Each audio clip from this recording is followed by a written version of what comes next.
എന്താണെന്നറിയില്ല, ഹോസ്പിറ്റലിൽ ഇപ്പൊ നമുക്കൊരു തറവാട് സ്വത്ത് പോലെ ആയിട്ടുണ്ട് കേട്ടോ. ഒരു മാസം കൂടുമ്പോ എന്തായാലും പോയി പരിചയം പുതുക്കി വരേണ്ട അവസ്ഥയായി തുടങ്ങിട്ടോ.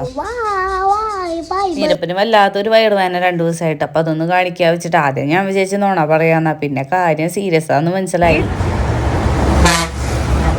കാര്യം ഒരു സ്കൂട്ടർ ആണെങ്കിലും രണ്ടാളും കൂടെ ആ സീറ്റിൽ എന്നും തികയാണ്ട് വരാറുണ്ട് കേട്ടോ. പിന്നെ വണ്ടിയിൽ ഇരുത്തി കഴിഞ്ഞാൽ ഇവൻ ഫ്രണ്ടിക്ക് തള്ളി തള്ളി എന്നെ പുറത്തേക്ക് വലിച്ചു വരുന്ന ഒരവസ്ഥയാട്ടോ. അങ്ങനെ ഞാൻ വണ്ടിയിൽ നിന്ന് പുറത്താവണ ഒരവസ്ഥ എത്തുമ്പോൾ എവിടെയെങ്കിലും ഒക്കെ ഒന്ന് വണ്ടി നിർത്തിയിട്ട് അവനെ പിന്നിക്ക് വീണ്ടും ഇറക്കി എടുത്തു കേട്ടോ. ഹോസ്പിറ്റലിൽ എത്തി ടോക്കൺ മേടിക്കാൻ വേണ്ടി നിൽക്കുമ്പോഴും ഒരു കൊച്ചു വന്നിട്ട് നീരപ്പന്റെ അടുത്ത് വന്ന് എന്തൊക്കെയോ പറയുന്നുണ്ട്. ചേട്ടാ ചേട്ടാ പറഞ്ഞ് നീരവ് ആകെ കിളി പോയിട്ട് നിൽക്കുന്നുണ്ട്. അങ്ങനെ നിൽക്കുമ്പോഴതാ നമ്മുടെ കുഞ്ഞോള് നീരവന്റെ അംഗൻവാടിയിലെ ഫ്രണ്ടാണ് കേട്ടോ. അവളെന്നെ പൂച്ച മാന്തിയിട്ട് ഇഞ്ചക്ഷൻ കുത്താൻ വേണ്ടി കുട്ടി ആകെ കരഞ്ഞ് പൊളിച്ചിട്ടാട്ടോ നിൽക്കണത്. ഫൈനലി നമ്മുടെ ടോക്കൺ നമ്പർ എടുത്തെത്താറായപ്പോ നമ്മളൊന്ന് പോയി മാസ്ക് മേടിക്കുകയാണ്. അവിടുത്തെ ആശാ വർക്കറിനെ നമ്മൾ ഇന്നും പിണക്കെടുത്തല്ലോ.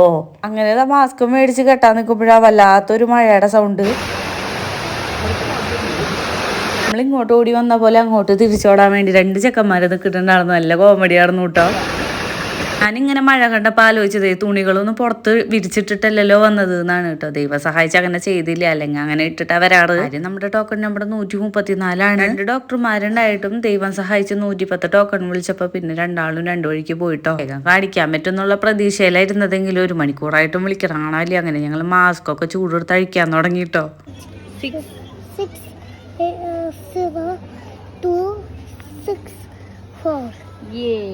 നമ്മുടെ കുട്ടി വലുതാവാൻ തുടങ്ങി. നമ്പേഴ്സൊക്കെ കാണുമ്പോ ഇപ്പൊ നല്ല തിരിച്ചറിവായിക്കണു. ഡെയിലി ഷെറീനത്താത്തൊന്ന് വിളിച്ചേർന്നേ ഫിനോന് വേണ്ടിട്ട് ഒരു ടോക്കൺ മേടിച്ചു വെച്ചോ, ഞങ്ങൾ ദേ വരണു പറഞ്ഞു. അതൊക്കെ മേടിച്ച് നീരപ്പന്റെ വെയിറ്റ് ഒക്കെ നോക്കലായിട്ടാ ഡോക്ടറെ കാണിക്കുക. ഇപ്പൊ പറ്റും എന്ന് പറഞ്ഞിരുന്നിട്ടും വിളിക്കണാണല്ലേ. 4-5 ബിസ്ക്കറ്റ് ഒക്കെ എടുത്തിട്ടാണ് അങ്ങോട്ട് പോകുന്നത്. അങ്ങനെ 5ാമത്തെ ബിസ്ക്കറ്റ് ഇതാ ഇപ്പൊ തീർന്നിരിക്കുന്നു. അങ്ങനെ ലാസ്റ്റ് നമ്മള് ഡോക്ടറെ കാണിച്ചു കേട്ടോ. ഒരു ആർഭാടത്തിന് കുറച്ചധികം മരുന്നോള് മേടിക്കാനാണെന്ന് കുറച്ച് ഉള്ളൊന്നും കിട്ടി, കുറച്ച് പുറത്തേക്ക് എഴുതി തന്നിട്ടുണ്ടേ. മാസ്ക് ഒക്കെ അയച്ച് വേഗം മഞ്ഞ ബക്കറ്റിൽ ഇട്ടോളാൻ പറഞ്ഞു. ഞങ്ങൾക്ക് 2ആൾക്കും ഇഷ്ടമായില്ല കേട്ടോ. പ്രാവശ്യത്തെ മാസ്ക് വെപ്പ് വല്ലാത്തൊരു ചൂടായിരുന്നു. മാസ്ക് വയ്ക്കുന്ന അസുഖം വരാണ്ടിരിക്കാനാ, അതൊക്കെ എനിക്കറിയാട്ടോ. മരുന്നൊക്കെ മേടിച്ചിറങ്ങുമ്പോഴാട്ടോ നീരപ്പന് വീണ്ടും നല്ല വയറുവേദന എടുത്തു പോയി ആള് ലാസ്റ്റ് ഒക്കത്ത് കയറി ഇരുന്നു കേട്ടോ. അപ്പൊ അടുത്ത വീഡിയോയിൽ കാണാൻ tata bye bye, see U.